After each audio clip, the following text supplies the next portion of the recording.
watching Don Shea Boxing Nation.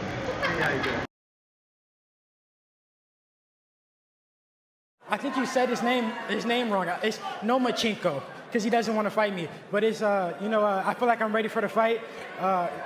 This is the WBC mandatory. So, Lomachenko, come on, man. Let's get this fight going. I won't be in a boxing history. That's it.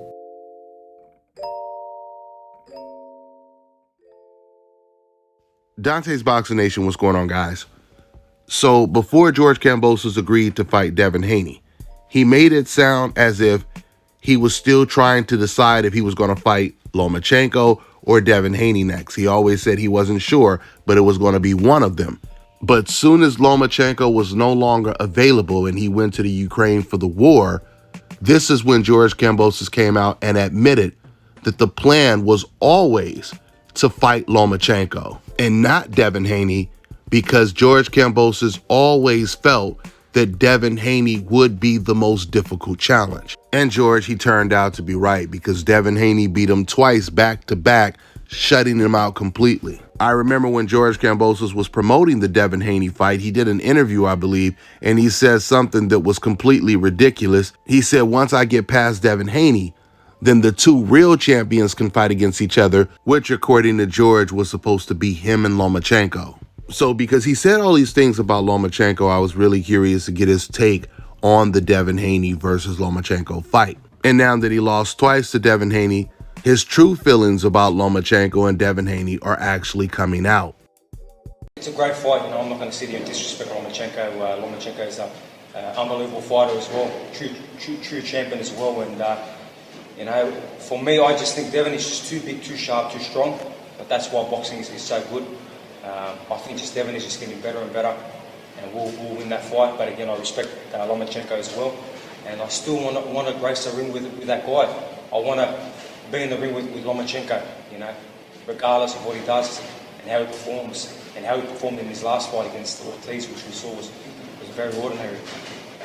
I still want to grace the ring with that man, and styles make fights, and I don't mean him would be an entertaining fight, but for now, him and Haney's going to be great fight for the fans. But I think Devin's going to be too much for him, too sharp, too fast, and just too big, too smart. I think it's just going to be what Lopez did to Lomachenko. But way more. He said he's too sharp, too strong, too fast, too big, and too smart for Lomachenko. Then he says it's going to be just like the Lopez-Lomachenko fight, but way more. That says a lot for a guy who's been in the ring with Devin Haney for 24 rounds, especially when you consider what Paulie Malignaggi said. Not only did Paulie Malignaggi pick Lomachenko to win this fight, but he also predicted that Devin Haney would duck Lomachenko. But you notice, unlike George Kambosos, Paulie Malignaggi, he never went into detail explaining why he felt Lomachenko would win the fight. Even Teddy Atlas went into detail explaining why he felt that Lomachenko was most likely going to lose to Devin Haney. He didn't come flat out and say he was going to lose, but he just kept saying it's going to be an extremely difficult fight for Lomachenko to win. Now, guys, I do want to make it clear, despite the odds, this is not a guarantee that Devin Haney will win this fight. I still believe that this might end up being Devin Haney's most difficult fight as well. But I just still happen to agree with everybody's assessment that Devin Haney will win this fight. But what makes this fight even more interesting is I believe this will be the first time that Lomachenko will go into a fight as an underdog. And of course, that's going to be even more motivation for Lomachenko. I always tell you guys that old media, they are always putting a curse on their favorite fighters. They think that they're helping them out, but really what they're doing is putting a bigger target on their favorite fighters' backs. Lomachenko is a perfect example.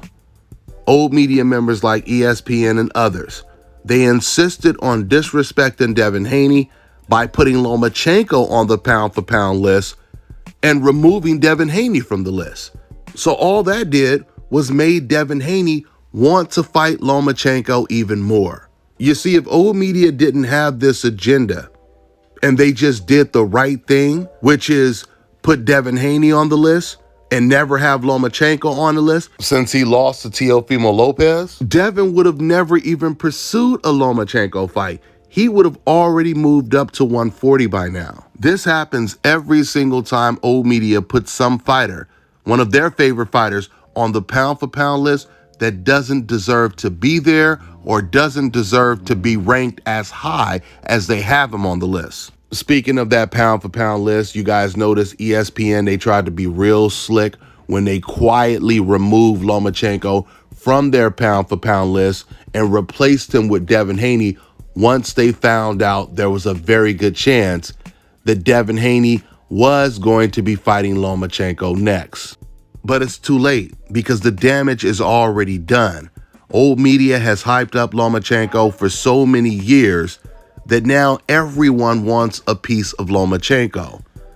So if Devin Haney, if he does beat Lomachenko, then Shakur Stevenson, he's also going to go after Lomachenko.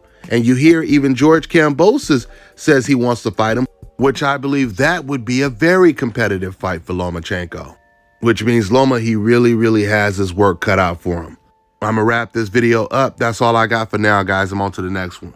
All right, now check this out, guys. If you're looking to repair eczema scars, burns and bruises, dark spots and blemishes, Fever blisters, diabetic ulcers, this right here is the perfect product for you guys. It's called Elo Diki Face and Body Oil. Athletes and top-ranking boxers, they're also using it after training to reduce swelling, inflammation, and to ease the pain. So get yours today. Go to elodiki.com. like them on Facebook and follow them on Instagram. Let me tell you guys about Issa Israel Law Firm. It is a full-service legal practice based in Denver, Colorado, an emerging hub for combat sports and high-altitude training. If you're a fighter inside or outside of the ring and you need a law firm you can trust to fight for you, visit thefighterfirm.com or email help@iilawfirm.com. Legal representation is usually limited to plaintiffs and defendants in Colorado, but iFirm can help anyone in the world with trademarking their business name, logos, and U.S. immigration issues. This brother has been my attorney for a while and helped guide me through all kinds of business and civil issues, so make sure you guys go to thefighterfirm.com.